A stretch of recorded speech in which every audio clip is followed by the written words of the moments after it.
Bismillah, Assalamualaikum warahmatullahi wabarakatuh. Pemirsa Ibaska TV yang dirahmati Allah Subhanahu wa Ta'ala, semoga hari ini menjadi hari yang penuh barokah, hari yang diridhai oleh Allah Subhanahu wa Ta'ala, dimudahkan segala urusan kita semuanya. Alhamdulillahirabbil alamin. Alhamdulillah, pagi ini pagi yang ceria, pagi yang penuh semangat, pagi yang penuh barokah. Insyaallah ada hadir bersama dengan kita semuanya seorang anak muda yang soleh, insyaallah ya, Insyaallah. yang ganteng juga ya, Alhamdulillah. insyaallah, yang punya obsesi besar luar biasa untuk masa depannya membangun umat dan bangsa ini. Siapa dia? Nanti kita akan bertanya-tanya, menggali informasi dari Mas Ikhlasul Amal ya. Baik, secara umum saya kenalkan kepada pemirsa Ibaska TV yang dirahmati Allah Subhanahu wa Ta'ala. Mas Ikhlasul Amal ini adalah alumni PPTQ Ibnu Abbas tahun berapa, Mas? Tahun 2023. 2023. Alhamdulillah beliau Mas Ikhlas ini termasuk wisudawan yang terbaik saat itu, alhamdulillah ya. Kemudian juga sudah hafal Quran, dan yang uniknya lagi, yang istimewa lagi, Mas Ikhlasul Amal sudah hafal Quran, ganteng, soleh, dan dapat beasiswa. Dari mana beasiswanya? Dari pemerintah Jepang ya. Dari pemerintah Jepang. Beasiswanya namanya apa? Max ya. Max. Dari Max ya gitu. Seberapa menarik pengalaman Mas Ikhlas, nanti kita akan gali bersama-sama dengan Mas Ikhlas ya. Baik, kita akan kenalan dulu dengan Mas Ikhlas. Mas Ikhlas bisa dikenalkan dari mana asalnya, kemudian bagaimana perjalanan studinya kok sampai ke Jepang jauh sekali ya gitu. Silakan Mas Ikhlas ya. Baik Ustadz, izin kami memperkenalkan diri Ustadz. Oke, silakan. Masya Allah, nama kami Ikhlasul Amal. Biasa teman-teman memanggil saya Amal Ustadz. Amal ya, bukan Iya, ikhlas bukan ya. Ikhlas Ustadz. Kalau amal kan artinya pekerjaan. Oh, cuman lebih baik Ikhlasul Amal selalu karena aktif bekerja benar gitu ya. Ustadz, amalan yang ikhlas. Ya. Kami berasal dari Kudus. Dan Ya. alhamdulillah. Tahun berapa lahir? Tahun 2005 Ustadz. 2005, berarti sekarang umurnya? Sekarang 19 masuk ke 20 tahun. 19 Ustadz. masuk 20, alhamdulillah ya. Terus? Alhamdulillah kami menyempatkan diri untuk menempuh pendidikan jenjang SMP dan SMA di PPTQ Ibnu Abbas Klaten. Jadi 3 berarti tahun. 6 tahun ya? Benar sekali Ustaz. Total 6 tahun. Alhamdulillah. Terus? Di pondok kami mempelajari banyak hal. Mulai dari akademik, terutama tahfidz, tak lupa ilmu-ilmu syariat, dan alhamdulillah kami dahulu memiliki keinginan untuk studi di luar negeri Ustaz. Sudah lama berarti ya? Benar pengen Ustaz, sudah studi lama di luar negeri ya? Benar sekali Ustaz. Sejak umur berapa itu? Mungkin sejak SD sudah memiliki tujuan tersebut Ustaz. Sudah sejak SD ya, berarti benar Ustaz. Ada percikan-percikan semangat yang kemudian dari hari ke hari semakin besar ya api semangatnya itu ya. Alhamdulillah. Masya Allah gitu. Terus gimana pengalaman di Ibnu Abbas gimana? Alhamdulillah kami benar-benar merasakan sekali bahwasanya pendidikan di Ibnu Abbas Klaten sangat-sangat menekankan pentingnya 3 pilar, yaitu yang pertama pilar akademik, bagaimana kita telah ketahui di dunia ini yang namanya sains ataupun ilmu sosial ataupun yang lain ilmu dunia atau ilmu wasilah itu amat sangatlah penting. Dan alhamdulillah Ibnu Abbas dapat membantu para santriwan santriwati untuk menggapai hal-hal tersebut. Yang kedua adalah pilar tahfidz. Kita mengetahui bahwasanya para penghafal Quran Allah Subhanahu wa Ta'ala telah janjikan dengan janji yang sebaik-baiknya. Maka di Ibnu Abbas, para ustadz dan ustadzah tak luput untuk menyediakan dan menyajikan fasilitas terbaik Ustadz untuk para santrinya menghafal Quran dengan sebaik-baik kondisi, sebaik-baik posisi, sebaik-baik suasana, sehingga para santri dapat memaksimalkan potensi dan hafalannya. Dan yang terakhir tak lupa yang amat sangat penting zaman ini yaitu pilar akhlak. Masya Allah. Ya. Kalau dari hafalan Quran kok bisa sampai 30 juz itu gimana? Apa nggak terasa berat gitu? Mungkin bagi sebagian orang, sebagian kalangan ya, ketika awal kali mendengar kata menghafal Al-Quran, mungkin mereka akan berpikir, Masya Allah ini sangatlah berat. Mungkin pada mulanya Al-Quran adalah suatu kitab suci umat Islam yang terdiri atas 30 juz. Maka pada umumnya orang akan mengira, Masya Allah, 1 juz saja itu menghafalnya sudah susah. Apalagi 30 juz. Mungkin pada umumnya orang berpikir seperti itu, Ustaz.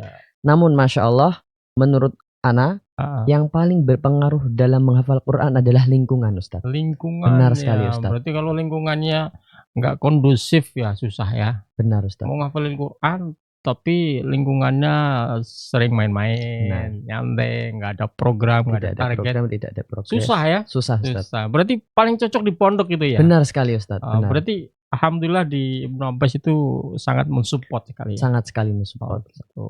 Kenapa jadi semangat? Apa unsur yang menjadikan Mas Ikhlas itu semangat ngafalin Quran? Kenapa? Aduh, belajar aja dah nanti biar dapat nilai udah selesai gitu. Masya Allah. Untuk alasannya sendiri, mungkin kami dapat sampaikan kurang lebih ada 2 alasan besar, Ustaz. Yang pertama adalah tentunya janji-janji Allah Subhanahu wa Ta'ala. Kita menghafal Al-Quran bukan karena titel.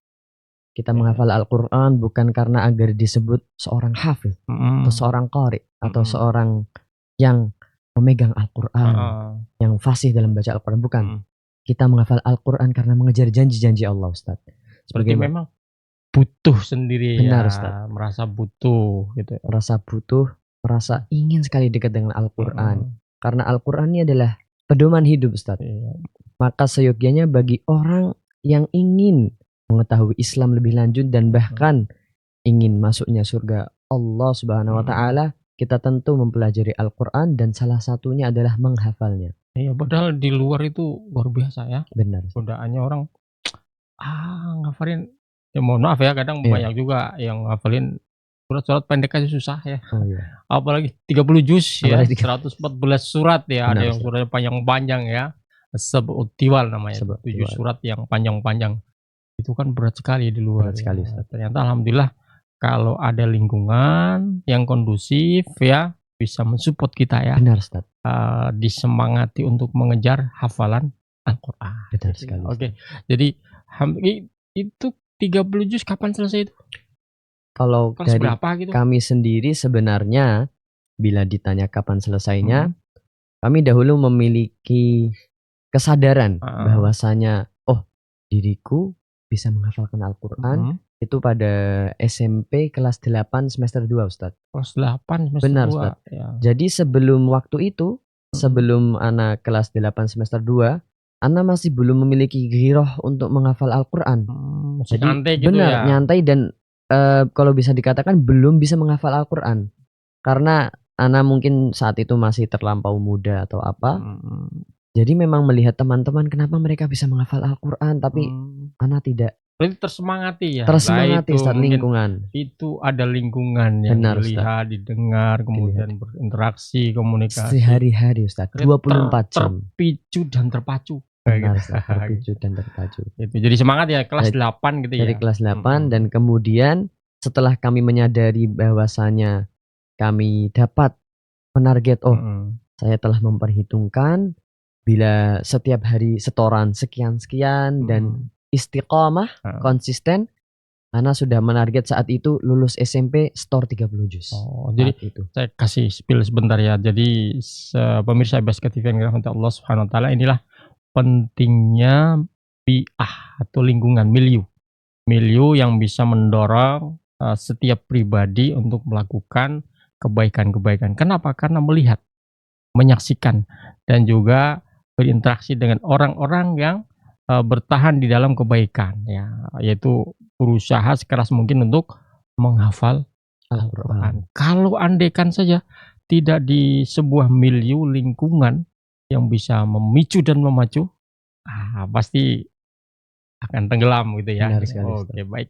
Jadi alhamdulillah kelas 8 langsung gitu ya, melejit ya, kurang lebih semangat seperti ya. itu. Terus selesainya?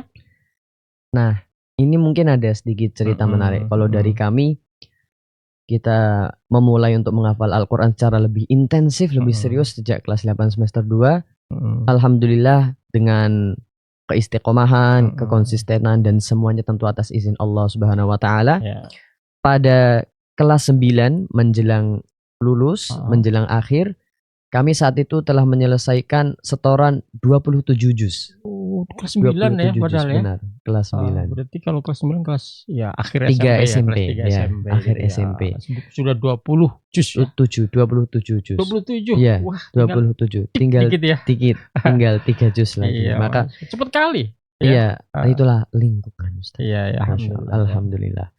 Nah, setelah setor 27 juz, saat itu kami seperti biasa hendak menyelesaikan 3 juznya.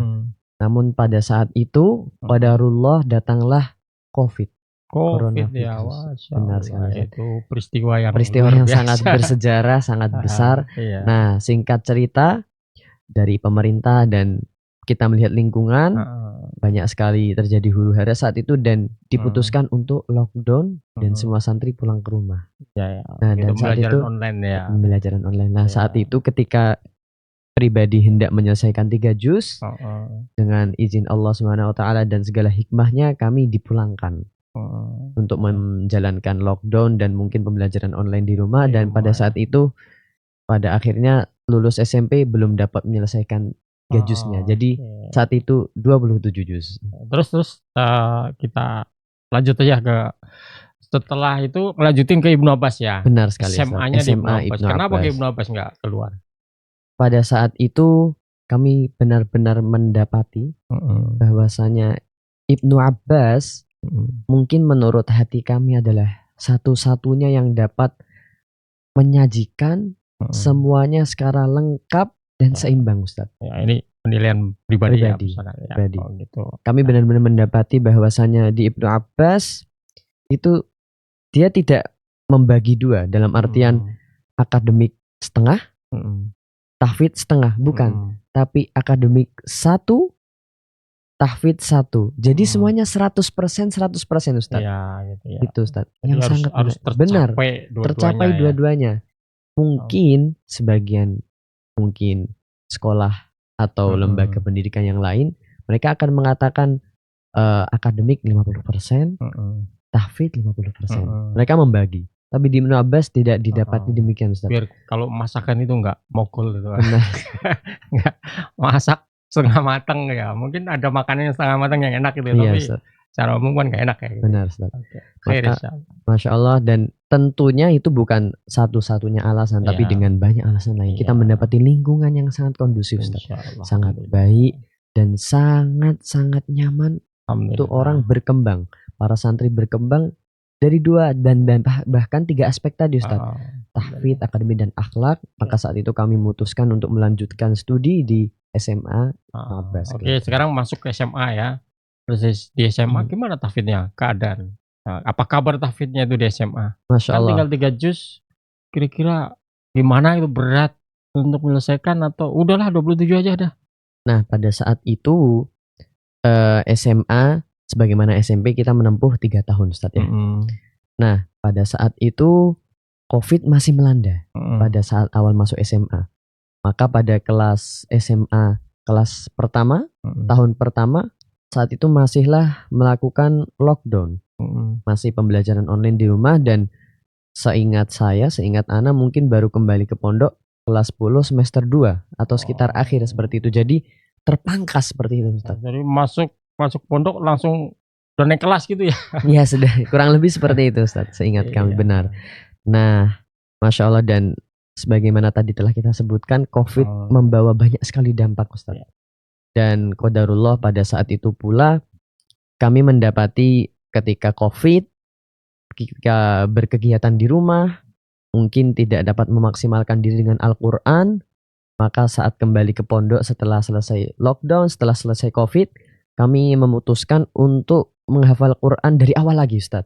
Oh, berarti benar, Ustaz. Jadi kita start from the first. Masya Allah. Iya, Ustaz, kurang lebih seperti itu, Ustaz. Iya. Dari awal maksudnya diulangi dari benar, juz Ustaz. Awal gitu. Dari juz awal, Ustaz. Ya. Untuk ente enggak merasa kok ulangi? Enggak masalah, Ustaz. Enggak karena masalah, menghafal Al-Quran adalah ghirah, Ustaz. Adalah ghoyah. Oke. Sebagaimana perkataan Utsman bin Affan radhiyallahu anhu, barang siapa yang hatinya suci, dia tidak akan pernah bosan dari membaca Al-Quran.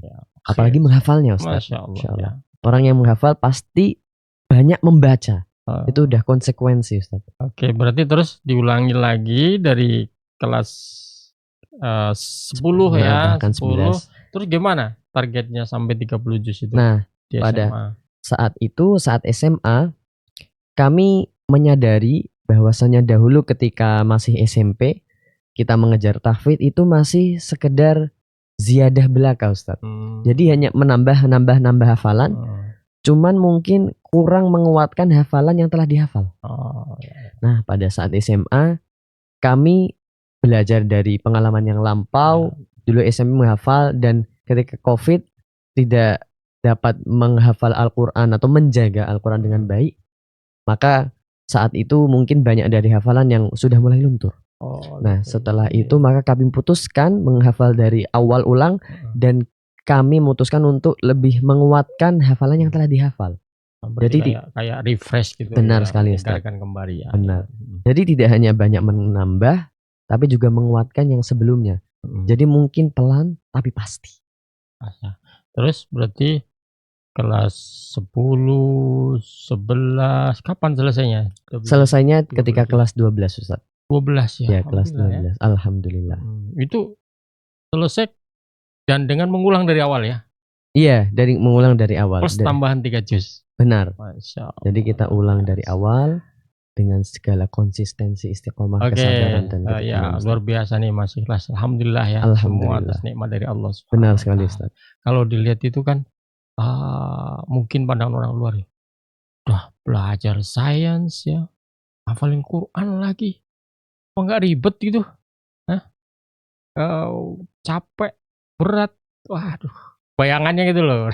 Iya, Ustaz. Gimana itu kok bisa gitu loh? Tentu sebagaimana yang telah kita sebutkan tadi, lingkungan, Ustaz. Lingkungan lagi ya gitu. Iya, lingkungan. Kuncinya memang paling besar adalah lingkungan menurut kamu. Gitu. Karena lingkungan inilah yang memunculkan kesadaran dalam hati, Ustaz. Maksudnya adalah kalau mungkin kita tidak berada di lingkungan yang tepat, mungkin selamanya kita tidak akan dapat menghafal Al-Quran. Ya gini ya, Bapak Ibu sekalian, pemirsa IBSK TV yang dirahmati Allah Subhanahu Wa Taala. Jadi memang benar apa yang dikatakan oleh Ibnu Khaldun, al-insanu ibnul bi'ah.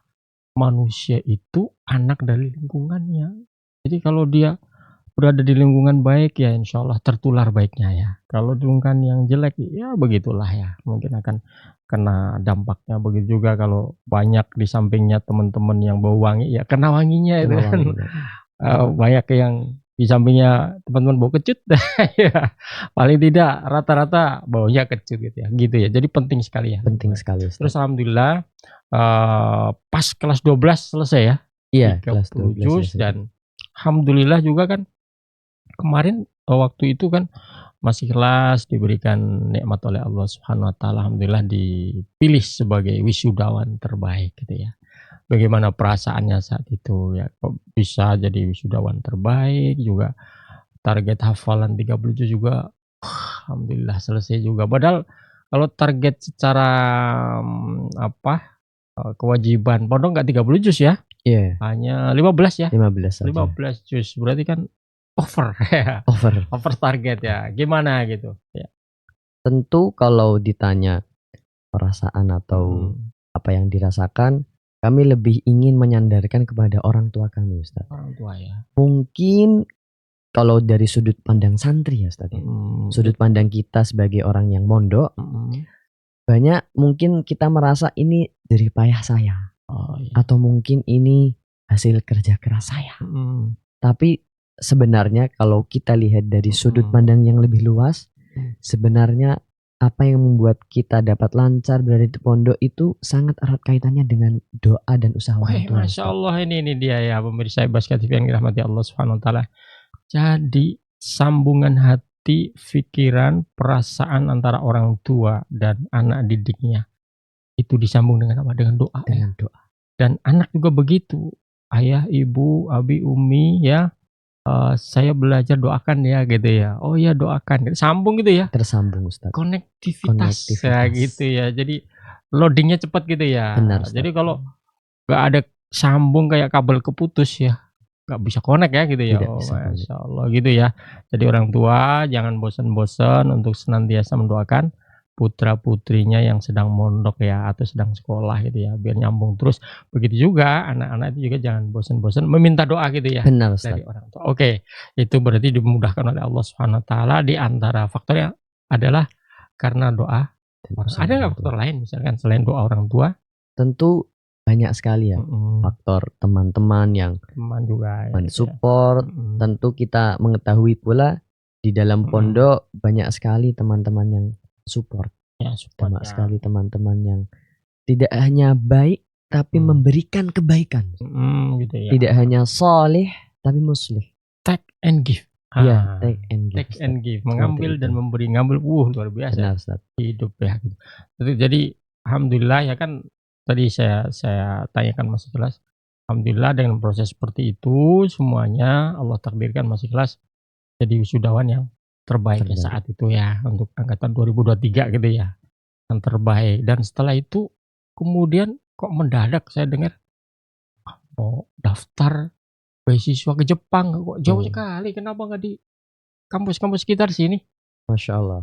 Kalau dari kami sendiri, tentu kita pada umumnya orang-orang berpikir dan mungkin kita dapat buktikan dengan data atau dengan fakta lapangan bahwasanya kuliah di luar negeri lebih baik karena mungkin lebih menjanjikan, kita dapat mengetahui fasilitas yang lebih baik dan dapat mempelajari suatu ilmu dengan lebih mendalam. Maka pikir kami adalah kami ingin memaksimalkan potensi Ustaz. Sederhananya kita diberikan dua pilihan. Begitu. Ada pilihan A dan pilihan B. Nah, kita mengetahui bahwasannya pilihan A lebih baik daripada pilihan B. Maka kenapa tidak kita ambil pilihan A saja? Yang lebih baik gitu ya. Yang lebih baik. Nah, ya ada yang baik gitu ada cuma. Yang baik. Semua why baik. Not ya? Why not? Kenapa tidak gitu? Benar sekali. Ya sama juga mungkin ya apa yang dipikirkan Mas Ikhlas dengan teman-teman yang lain ya mungkin selain ke Jepang mungkin ya kok ini untuk sains ya belajar sains. Kalau belajar agama mestinya ya ke Madinah, ke Al-Azhar, ke sumbernya. Kan belajar sains ya, sains kepada yang ahli gitu ya. Saya kira sama saja juga belajar ke Eropa mungkin ya. Cara berpikirnya begitu ya. Kalau ada peluang, why not gitu ya. Benar sekali Ustaz. Jadi peluangnya besar gitu ya. Iya. Alhamdulillah pada zaman, terutama zaman sekarang Ustaz, yang namanya internet, yang namanya teknologi, yang namanya smartphone dan segala apa yang kita miliki itu sangat-sangat menunjang dan sangat memberikan bantuan yang besar untuk kita Ustaz. Jadi terus Mas Ikhlas kepo gitu tanya, cari beasiswa gitu ya. Iya, sederhananya sedemikian Ustaz. Jadi kita sampai ketemu Jepang itu gimana ceritanya? Kurang lebih kisahnya adalah pada mulanya sebenarnya Ustaz, kami pribadi sebenarnya memplanningkan mulanya untuk kuliah ke Eropa Ustaz. Eropa. Iya Ustaz. Belanda, Inggris. Ya Inggris Prancis, seperti itu. Spanyol dan lain sebagainya. Nah sampai suatu ketika di Ibnu Abbas ada teman kami yang menyampaikan mungkin untuk kita kuliah lulus SMA kan berarti mungkin ambil S1. Jadi yang setingkat untuk lulus SMA. Mungkin untuk beasiswa ke Eropa itu belum terlalu banyak. Disampaikan demikian. Dan kalaupun ada mungkin persaingannya masih sangat susah. Dulu itu adalah penyampaian teman saya. Teman saya kemudian menambahkan mungkin bisa dicoba untuk di negara-negara Asia. Disebutkan negara-negara Asia beasiswanya lebih banyak, peluang kuliah untuk lulus SMA itu lebih besar Ustaz. Berarti mempertimbangkan sisi probability gitu ya. Ya, probability Ustaz. Probability itu kemungkinan terbesar yang bisa diambil gitu. Benar sekali Ustaz. Ya, tapi nggak masalah ya kan. Tidak masalah. Namanya fasilitas dan disediakan, kenapa tidak diambil? Benar, gitu ya. Gitu. Iya. Gitu. Terus? Nah, maka saat itu dari kami yang ingin kuliah ke luar negeri, yang mulanya berpikir untuk kuliah ke Eropa, kemudian menggeser mungkin arah-arah kami Asia. Untuk melihat ke negara-negara yang dekat dengan Indonesia, negara Asia. Terus kepilih? Nah, kepilihnya Jepang pun ada cerita singkatnya juga Ustaz. Gimana? Di Ibnu Abbas juga saat itu ada teman ana yang sedang belajar. Dia seperti memiliki kumpulan soal, lembar soal. Dia saat itu sedang mengerjakan sesuatu. Maka ana tanya, ini wahai Ananda, ini soal-soal apa ini? Dia menjawab, ini soal untuk beasiswa ke Jepang. Nah, dari teman Ana itulah Ana mengetahui, oh ada peluang beasiswa di Jepang. Oh gitu ya. Maka dari teman itu pula dan Ana mulai mencari informasi-informasi, maka Ana dapat meyakinkan diri untuk mencoba beasiswa ke Jepang, Ustaz. Berarti antum berusaha terus ya mencari informasi selengkap mungkin Benar, Ustaz. dan berusaha untuk mempersiapkan diri. Jadi gini catatan pentingnya ya di sini ya, spill sedikit ya ayah bunda atau para generasi muda ya, kepo itu penting ya, tapi yang jadi masalah adalah kepo dalam hal apa? Benar, Ustaz. Yang bisa memajukan, masa depannya, memberikan harapan yang cerah gitu ya. Kan sekarang godaannya luar biasa, banyak orang kepo ya. Banyak orang kepo, Ustaz. Tapi nggak dapat manfaat sama sekali ya. Ya hanya fresh saja, seneng-seneng, happy-happy gitu ya. Happy-happy. Kenapa tidak cari kepo yang ya mendatangkan manfaat gitu ya, yang lebih besar terutama kalau masa-masa masih belajar gitu ya, mau kuliah mau apa, terbuka sekali kan sekarang ya. Ya ini kan jadi catatan penting ya buat semuanya ya. Orang tua juga bisa mengarahkan, juga anak-anak muda ya yang masih SMP pun juga masalah ya mungkin ya, SMP agar persiapan gitu ya. SMP, SMA, kepolah untuk mencari, sesuatu yang bisa jadi sandaran di masa depan gitu ya. Beasiswa, saya kira tersebar di mana-mana ya. Saya kira kalau kepo dalam hal itu dan kemudian yakin dijalani, insya Allah akan ada jalannya. Saya ingat satu kata pepatah itu, "Idza shadaqal 'azmu wadahas sabil" gitu. Where there is a will, there is a way. Jika memang niatnya benar, kuat, akan terbuka jalan lah insya Allah gitu ya. Jadi kemudian Mas ikhlas kepo dan terus persiapan, kemudian berusaha mencari informasi dari kedutaan ya, kayak ya, kedutaan Jepang gitu ya, secara online dan kemudian diakses gitu ya, gitu. Benar, Ustaz. Terus gimana ceritanya bisa langsung daftar, berapa kali proses itu? Kalau dari beasiswa yang Ana ambil adalah beasiswa pemerintah Jepang, Max. Itu terdapat 3 proses ya. Ya. Seleksi dokumen, Ya. kemudian tes tulis, dan kemudian ada wawancara, tes wawancara. Kurang lebih ada 3 itu, Ustaz. Yang online apa yang online? Yang online tidak ada, hanya daftar saja. Dokumen offline, Ustaz. Dikirim secara fisik. Oh, kirim Dan fisik. itulah tidak di-upload, gitu? tidak, dikirim gitu ya? fisik, Ustaz. Dan Tapi itu fotokopi ya? Iya, fotokopi, cuman mendapatkan ini, stempel dari sekolah. Oh ya, Legalisir. Legalisasi, oke. Jadi kirim terus itu fisik ya. Fisik, Terus Ustaz. apa lagi? Terus Setelah itu ada tes tulis dan kemudian wawancara. Tes tulis dan wawancara. Itu kalau dokumen fisiknya ada syarat nilai atau gimana? Untuk syarat nilai tergantung dari program yang kita ambil. Oh gitu ya. Berarti banyak program ya? Banyak program, Ustaz, banyak program yang disediakan. Istilahnya kalau di Indonesia kan ada IPA, IPS gitu ya? Ya, sederhananya Itu seperti itu. beda ya, kalau program IPA sekian, Ya, IPS begitu? sederhananya seperti itu. Gitu. Terus lewat berapa sesi itu? Ya, 1 dokumen udah masuk gitu ya. Yang kedua? Tes tulis. Tes tulis. Iya. Itu offline juga? Kalau tes tulis iya offline, datang ke lokasi. Ke mana itu? Saat itu diberi pilihan.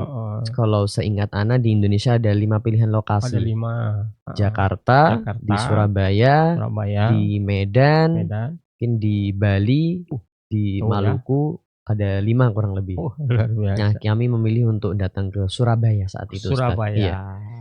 Lebih memungkinkan menurut kami. Di sebuah kampus gitu? Iya, di sebuah kampus, di sebuah lokasi. Sana, terus ikut tes tulis, benar. Itu selesai ya? Selesai. Terus nunggu lagi? Nunggu lagi. Ada pengumuman lolos itu? Lolos, iya. Setelah itu baru? Tes wawancara. Wawancara, Masya Allah. 1, 2 selesai, langsung wawancara. Gimana, Wan? Deg-degan gitu ya? Ditanya bahasa Jepang? Ditanya saat itu, wawancara dalam 2 bahasa. Bahasa Inggris atau Jepang, memilih salah satu di antara kedua. Dan saat itu kami milih bahasa Inggris karena tidak bisa bahasa Jepang. Iya. Oh gitu, berarti gini ya. Jadi sekalipun pilihannya ke Jepang, berarti kan nggak mesti langsung dites bahasa Jepang gitu ya. Ustaz, benar. Gitu. Lah itu, jadi jangan punya persepsi pilih bahasa Jepang. Oh nggak bisa bahasa Jepang, nggak jadi gitu. Kan nggak begitu ya? Tidak begitu. Ada beasiswa pemerintah Jepang ini tidak mengharuskan orang untuk bisa bahasa Jepang, dan anak tidak bisa bahasa Jepang sama Nggak sekali. bisa ya. Berarti yang penting semangat, ya semangat. bismillah, diikhtiarkan, didapat jalannya. Gitu. Alhamdulillah. Jadi setelah selesai wawancara gimana? Selesai wawancara kita menunggu pengumuman. Setelah selesai kita menunggu sekitar mungkin saat itu beberapa bulan seperti itu ya. Maka keluarlah pengumuman orang-orang yang lolos seleksi wawancara, yaitu lolos yang seleksi memenuhi kriteria-kriteria dalam wawancaranya. Maka setelah itu nama-nama yang lolos dia diajukan ke pemerintah Jepang untuk disaingkan dengan seluruh peserta dari satu dunia, dari seluruh negara yang mendaftar. Masya Allah, berarti Mas Ikhlas juga bersaing juga ya? Iya, memang harus bersaing ya. Apa ada berita kuotanya berapa tahun itu? Tahun itu tidak ada berita. Nggak ada. Iya, jadi memang ada berubah, seleksi gitu aja ya? Ada seleksi. Terus setelah selesai disaring itu? Setelah lolos kita menunggu pengumuman. Nah, sampailah pada tanggal pengumuman diumumkan bahwasanya semua yang saat itu semua yang lolos wawancara nyatakan lolos beasiswa. Jadi alhamdulillah kami termasuk salah satu di antaranya. Masih ingat tanggal berapa? Tanggal berapa? Lupa. Saking senangnya jadi lupa. Tapi masih ingat berangkatnya tanggal berapa? Iya, masih ingat berangkatnya. Tanggal berapa berangkat? Tanggal 1 April. 1 April 2023. 24 ya? Iya, 24. 1 April 2024, sekarang 2025. Udah berapa bulan di sana? Sana berarti sudah 16 bulan. 16, 1 tahun lebih 4 bulan. 4 bulan. Iya, Masya Allah, luar biasa gitu ya. Jadi setelah lolos kemudian berangkat. Kalau berangkat sendiri gitu ya? Iya, mulanya berangkat sendiri. Kemudian nanti sampai berangkat sendiri artinya berangkat dengan biaya sendiri atau tidak, sudah dibayarkan, di cover oleh paket ya? Paket, ya. Sudah ada tiket, dibelikan tiket, tinggal berangkat. Masya Allah, tinggal tapi terbang. Paspor sendiri ya? Oh iya, paspor sendiri. Paspor dokumen, kita pokoknya dokumen sendiri. perjalanan gitu sendiri ya semuanya. Iya, cuman tiket sudah diakomodasi dan di cover oleh pemerintah Jepang. Terus langsung di sana disambut gitu ya? Benar sekali, langsung diantarkan ke tempat. Diantarkan ke tempatnya. Gimana itu perasaannya? Dapat pengumuman, yes lolos, gimana perasaannya? Ya, tentu kita menyandarkan semuanya kepada Allah, Ustaz. Ya. Benar, bersyukur ya. Benar, Ustaz. Yang namanya nikmat adalah kemurahhatian Allah dan diberikan kepada hamba yang Allah kehendaki. Maka bikum min ni'matin faminallah. Insyaallah. Tidak ada nikmat yang kalian terima kecuali semuanya dari Allah Subhanahu wa ta'ala. Luar biasa. Senang ya? Ya, alhamdulillah. Kita bersyukur. Berangkat bulan April itu tadi? Bulan April. Bulan April tanggal 1. Pas tanggal 1 awal bulan ya? Iya, awal bulan, Ustaz. Berangkat ke sana langsung di Osaka ya gitu ya? Iya, langsung di Osaka gitu ya. Terus gimana? Sebelum berangkat ada plan-plan yang direncanakan nanti saya sekolah di Jepang begini ada nggak plan? Nah, untuk bahas hal tersebut sebenarnya jujur dari kami bahwasannya keinginan untuk kuliah ke luar negeri itu sebenarnya untuk berdakwah, Ustaz. Dakwah ya? Mendakwahkan Islam. Apa maksudnya kuliah berdakwah? Kuliah dong, kuliah berdakwah. Masya Allah. Ketika kami dahulu belajar di Ibnu Abbas 3 tahun dan kemudian ditambah 3 tahun lagi sampai 6 tahun, para asatidzah lingkungan mengajarkan kita banyak sekali hal, Ustaz. Apa hal yang paling dikenang dan dicatat ya sebagai bekal? Bahwasanya kita hidup untuk Allah. Kita hidup untuk dinul Islam. Untuk Islam. Benar, ya. Dan kita hidup untuk berkhidmat kepada muslimin. Berarti sekalipun belajar dimanapun saja berada, bagaimana belajar itu nanti hasilnya juga untuk kebermanfaatan ya. Benar, Ustaz. Umat Islam ya semuanya, dan juga diniatkan karena Allah Subhanahu wa taala gitu. Jadi terus membara tuh semangat itu ya gitu. Oke, jadi terus kemudian Mas Ikhlas lanjut ke mana? Osaka tadi ya? Iya. Tapi di Osaka gimana kalau ketika sampai di sana bertemu dengan siapa saja di sana itu? Di sana saya bertemu tentu dengan teman-teman yang sesama dari Indonesia dan kemudian ditemukan dengan para mahasiswa-mahasiswa dari berbagai negara yang lain. Karena beasiswa pemerintah Jepang ini tidak hanya di Indonesia, tapi dari banyak negara dari seluruh dunia, Ustaz. Dari bermacam-macam begitu ya? Benar, benar. Berarti begitu sampai sana, ternyata bukan hanya dari orang Indonesia ya? Iya. Banyak juga. Ada berapa dari Indonesia? Dari Indonesia saat itu untuk program ANA ada 12 orang. 12 orang itu 6 orang di Osaka dan 6 orang di Tokyo. Beda, kenapa beda? Karena disesuaikan dengan program yang mereka pilih dan arahan sekolah yang telah pemerintah Jepang pilihkan. Berarti Mas Ikhlas ngambil? Kami saat itu memilih program untuk belajar informatika, Ustaz. Informatika. Terus yang lain teman lain kira-kira apa itu yang di mana? Tokyo. Apa itu? Mungkin ada yang seperti translator, ada gitu yang ya. mungkin belajar apa istilahnya fashion atau ada yang memasak atau yang lain, banyak pilihannya, Ustaz. Banyak. Masya Allah, luar biasa. Berarti tinggal di asrama bersama dengan teman-teman dari berbagai bangsa ya, Benar, negara Ustaz. gitu ya. Terus gimana kondisi asrama di situ? Apakah waktu datang ke sana, ini bosen di sini, wah ini terbatas nih, atau gimana gitu lah perasaannya? Kalau dari kami sendiri, tantangannya apa? Gitu? Kalau dari sebenarnya Ustadz di lapangan ketika kami mendarat, singkat cerita ya, kalau diceritakan mungkin terlalu panjang. Singkat cerita, alhamdulillah kami ditempatkan di sekolah dan sekolah itu dekat dengan salah satu masjid di Osaka, Ustadz. Ada masjid di sana ya? Ada masjid, Ustadz. Oh gitu. Berapa meter itu? Masjid dengan 3.000 meter. 3.000 meter lumayan ya. Iya, 3.000 meter, 3 kilometer. Kalau bicycle bisa. Iya, kalau bicycle mancal. Iya. Ya, jadi. Nah, maka alhamdulillah sebagaimana yang sebelumnya kami sampaikan, sebenarnya kami ingin sekali keluar negeri itu lebih untuk dakwah, untuk mengabdikan diri untuk Islam, untuk muslimin. Maka saat itu memang ketika kami keluar negeri, banyak dari planning kami itu sebenarnya untuk Islam.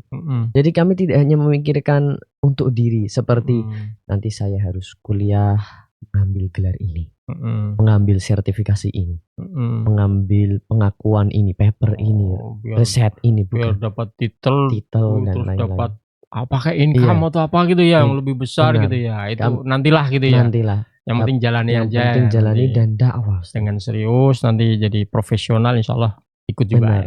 Yang penting bisa berkhidmat nanti ya untuk umat Islam. Benar.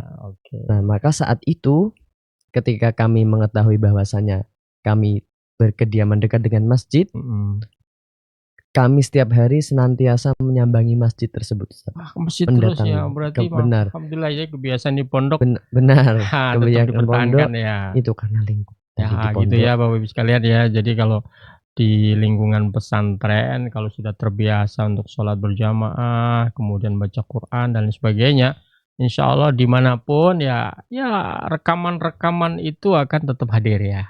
Kerinduan untuk ke masjid tetap hadir ya, asal tadi dengan membawa semangat yang benar, yang baik ya, yang terus dijaga gitu ya, dan juga lingkungan yang pendukung gitu ya. Alhamdulillah ada masjid kan, jadi ya lihat masjid, ternyata di Jepang ada masjid gitu ya. Ada juga, Ustaz. Masya Allah luar biasa. Terus ketika di asrama apa tantangan yang lain, hambatannya misalkan makanan kayak atau orang lain dari negeri bangsa lain yang mungkin nggak apa gitu ya, gimana ya, atau mungkin kesulitan apa gitu?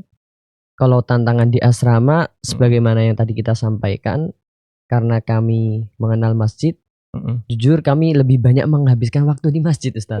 Jadi ketika ditanya pengalaman di asrama gimana, jujur kami sangat jarang di asrama. Gitu. Jadi benar, Ustaz. Tapi setahu kami tidak ada teman-teman yang buruk atau yang mengganggu. Pantangan ya mungkin masalah makan karena tentu di sana negaranya minoritas Islam, maka di mana-mana mungkin masih belum halal. Terus gimana cara makannya? Nah, itu ada kisah menarik juga, Ustaz. Apa itu? Di masjid banyak masjid yang dekat dengan kediaman kami itu berhasil menjadikan masjid bukan hanya tempat untuk sholat, tapi tempat untuk berkumpulnya komunitas Islam. Komunitas Islam banyak. Teman-teman benar, muslimin, umat berkumpul itu di sana. Itu rata-rata imigran gitu ya? Iya, pekerja asing ya. Pekerja asing, Pekerja muslim, Muslim ya, dari terus Indonesia, dari negara terus buat mana. masjid gitu ya. Iya.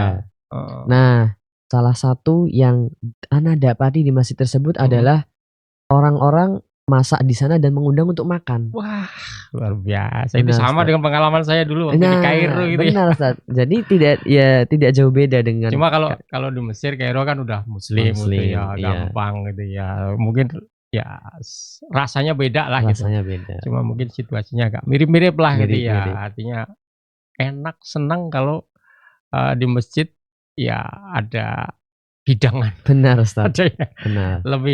Lebih menenangkan apalagi di Jepang gitu ya. Benar, Ustaz. Gitu ya. Oke, jadi banyak ya sajian-sajian dari teman-teman muslim yang lain ya. Insya Allah halal gitu ya. Insya Allah. Halal semuanya.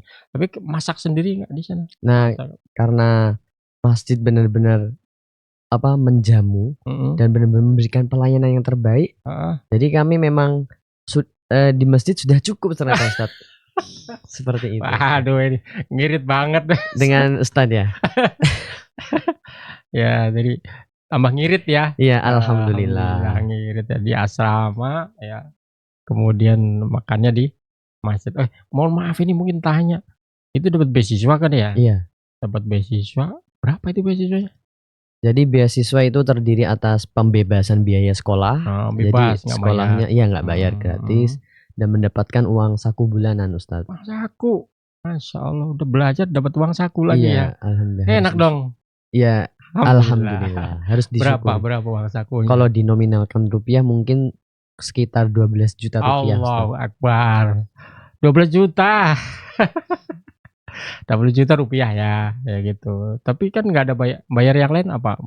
Ya mungkin biaya untuk membayar tempat tinggal asrama tadi per bulan atau kos seperti itu. Atau mungkin beli jajan lah gitu ya, makan berapa kira-kira kalau di plus minus itu kira-kira dikurangi itu berapa kira-kira dikurangi ya bayar kos terus apa? Ya mungkin kalau untuk membayar tempat tinggal dan mungkin tuh konsumsi lah atau hiburan atau apapun itulah. Ya mungkin kalau ngirit mungkin bisa masih sisa 6 juta rupiah mungkin 6 masih juta, bisa. 7 juta gitu ya. Mungkin masih bisa. Ala kulli hal disyukuri. Ya harus disyukuri, Ustaz. Harus disyukuri. Sudah dimudahkan Allah belajar di tempat yang luar biasa ya tentang teknologi ya. Sains kemudian udah gitu dapat kemudahan juga ya. Kemudahan terkait dengan rezeki ya tadi ya untuk biaya hidup. Ala kulli hal disyukuri ya masih bisa ya dikit-dikit gitu ya.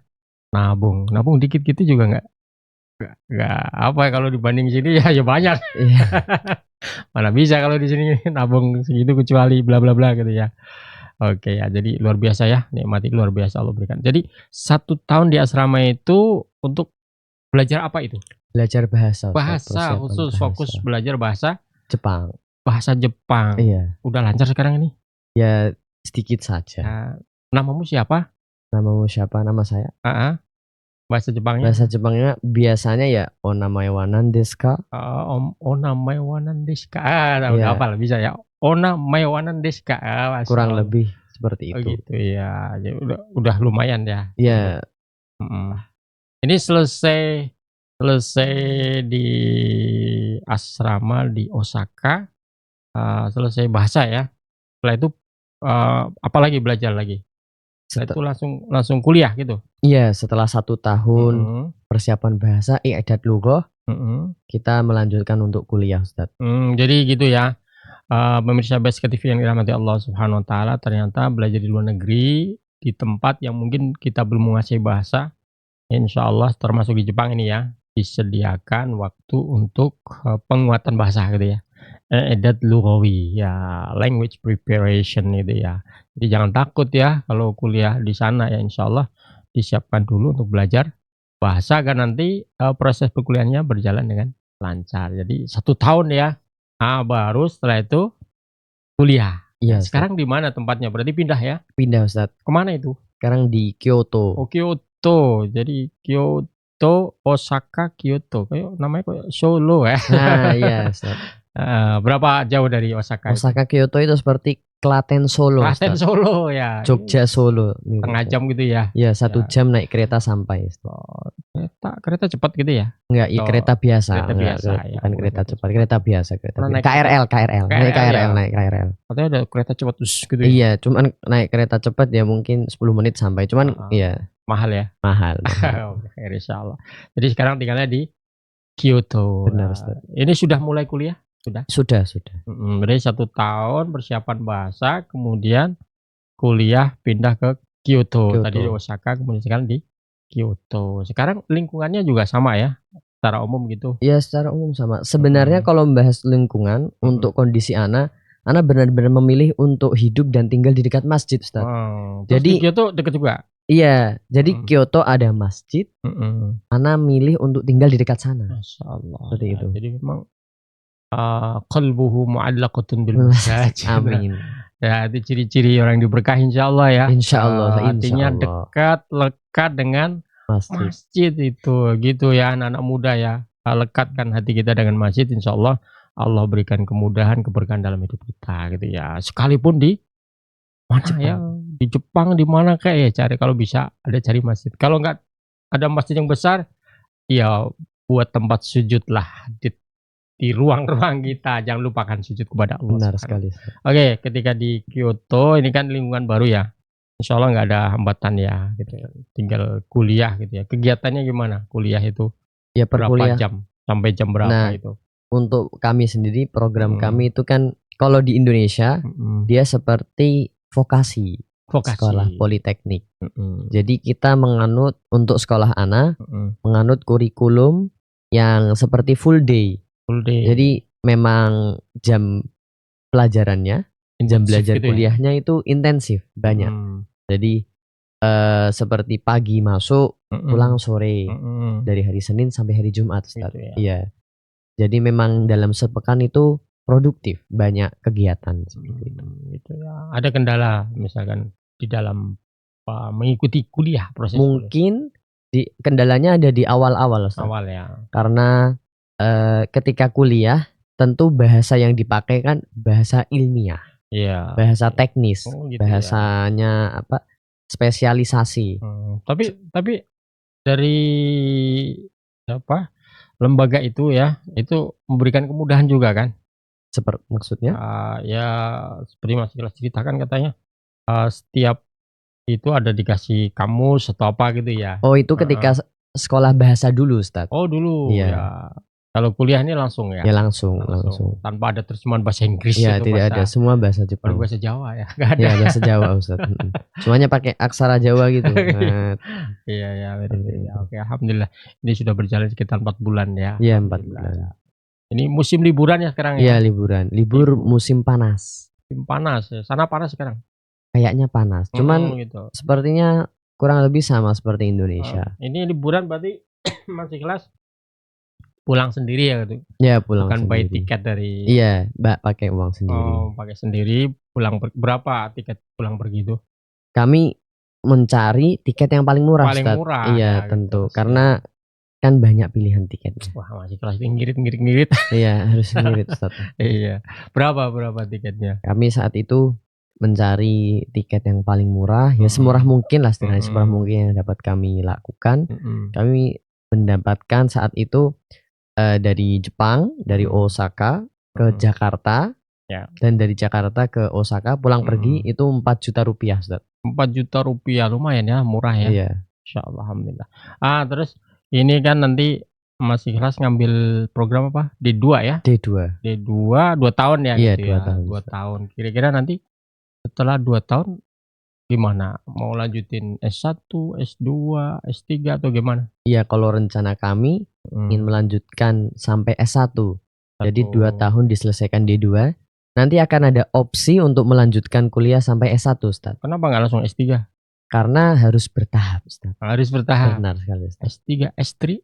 Oh, kalau itu mungkin menunggu dari Allah Subhanahu wa taala. Alhamdulillah, insyaallah. Khair insyaallah, nanti datang juga ya, insyaallah. Oke. Jadi rencananya akan tetap melanjutkan studi ya sampai tuntas insyaallah. Oke. Barangkali kita cukupan di studi, mungkin boleh di-spill-kan dikit kondisi masyarakat sosial Jepang itu gimana? Ada ciri khas mereka, tantangan mereka, atau mungkin hal-hal yang mungkin tidak didapatkan di Indonesia? Apa kira-kira di antaranya? Tentu kalau kita membahas sosial budaya seperti itu ya, mungkin ada kesamaan dan ada perbedaan. Ya. Contoh mungkin kalau kita membahas orang sana, mereka itu individualistiknya tinggi. Egois. Ya, ada sifat egoisnya salah satunya ya. Jadi maksudnya minim interaksi sosial. Oh gitu. Jadi memang, dan itu budaya, bukan seperti apa ya, penyakit atau kejadian apa, bukan, tapi memang beda dengan orang Jawa atau orang Indonesia. Monggo Mas gitu. Benar. Aceng tumpundi gitu kan, nyapa-nyapa terus ya menyapa. ketemu orang. Kalau orang Jepang bukan budaya mereka menyapa di tempat umum. Oh gitu. Kalau kecuali kalau sudah sangat kenal. Oh gitu. Jadi memang itu budaya mereka. Kalau kenal sekali lihat langsung wah gitu ya. Iya. Tapi kalau nggak kenal udah lewat aja gitu. Lewat saja. Gitu ya. Tuh kan beda orang Indonesia, orang Jepang, apalagi kaitan dengan agama ya. Iya. Kalau dalam Islam malah beda ya. Iya. Nah, suruh mengucapkan salam, menyapa pada orang yang dikenal dan yang tidak dikenal. Ya. Itu bedanya di situ ya. Jadi itu berarti agak sensitif ya mereka gitu. Kalau orang nggak kenal terus nyapa malah curiga ya. Iya. Nah, gitu. Terus ada yang lain nggak selain misalkan itu? Tentu banyak ya. Banyak ya. Kita bisa bahas. Cuman kurang lebih semua budaya atau sosial, kondisi sosial di sana memang berlandaskan pada, kalau menurut Ana, dua hal ya. Yang pertama tadi individualistik, dan yang kedua mungkin karena memang belum mengenal Islam. Dalam arti mungkin mereka memiliki celah-celah dalam kehidupan mereka. Nah, menurut kami itu karena belum mengenalnya mereka atas agama Islam. Kalau misalkan Mas Islas lihat di Osaka sama di Kyoto itu, Anda gak kelihatan jumlah orang Jepang yang masuk Islam gitu ya? Iya, masih sedikit ya, gitu. Saya dengar itu secara umum penduduk Jepang itu menurun gitu ya? Iya, menurun. Jumlahnya. Kenapa itu sebabnya? Ya karena tidak ada angka kelahiran. Wow, nggak ada angka kelahiran, berarti secara langsung bisa kita baca apa itu? Tidak ada angka kelahiran berarti penduduknya menurun. Iya betul, artinya mungkin nggak ada yang menikah atau gimana? Iya, nggak ada yang mau menikah. Mereka tidak ingin memiliki anak keturunan. Oh gitu ya, Masya Allah, luar biasa ya. Artinya ini jadi hikmah buat kita semua ya, termasuk juga kita umat Islam secara umum dan juga bangsa Indonesia ya. Jadi menstabilkan angka kelahiran itu bisa menstabilkan kondisi masa depan bangsa gitu ya, kira-kira begitu ya. Gitu ya.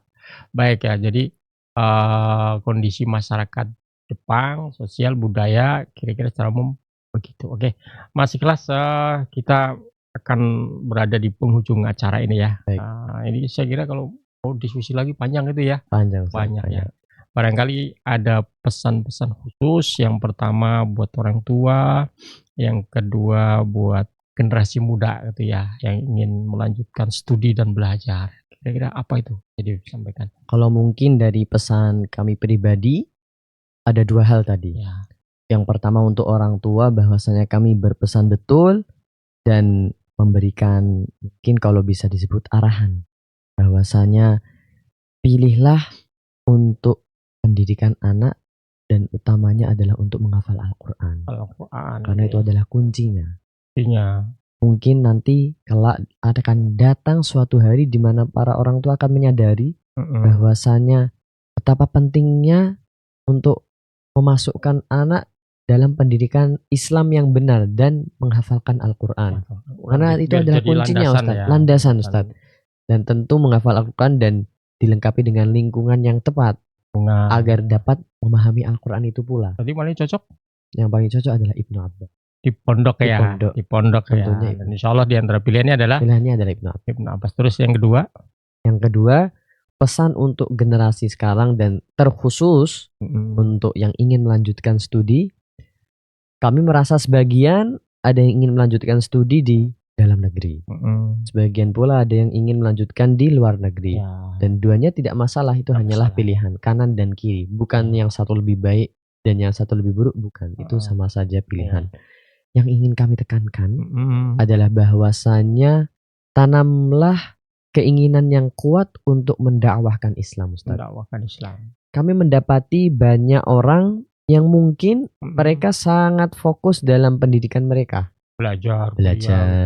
Itu nilai yang terbagus. Benar sekali. Itu tentu tidak salah, itu benar dan sangat tepat.